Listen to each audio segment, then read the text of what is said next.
Bizni doktorga olib kelgandik. Mazasi yo'q. Ozgina aliment pulidan berib turing.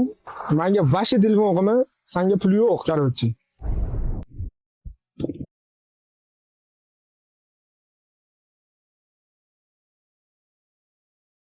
Nafas. Qizim, dadingiz qanday?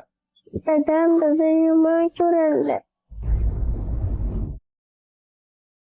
Ahvoli o'ta og'ir. Shamollashib o'pkasiga o'tib suv yo'g'ilgan. Nimaga ertaroq olib kelmadingiz?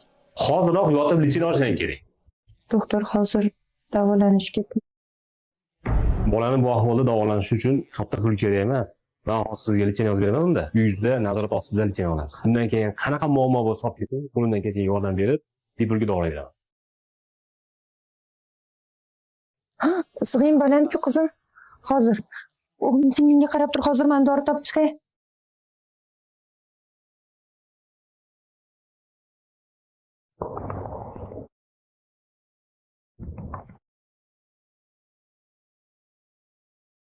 Yaxshimisiz, qo'shni bir dona isitma doringiz bo'lsa, iltimos berib turing. Bolam mazasi yo'q edi. Bor yo'q, albatta senga aptekami? Singlim tur, mani qo'rqitma tur.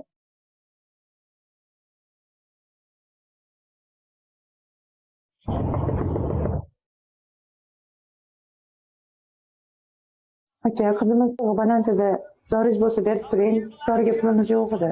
Dori? Dorini zo'ri bor-ku. Sizga Nima qilganing bu iflos? yo'q dori, tur bu yerdan. Singlim tur.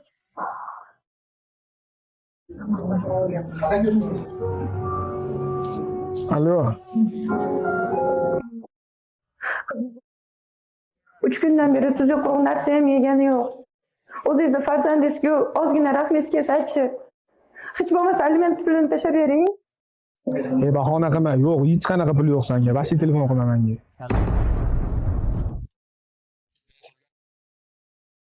Bo'lmaydi. Uyda 3 ta oila yashayapmiz, hali bo'lib to'lashga ham uy topsa bo'ladimi hozir?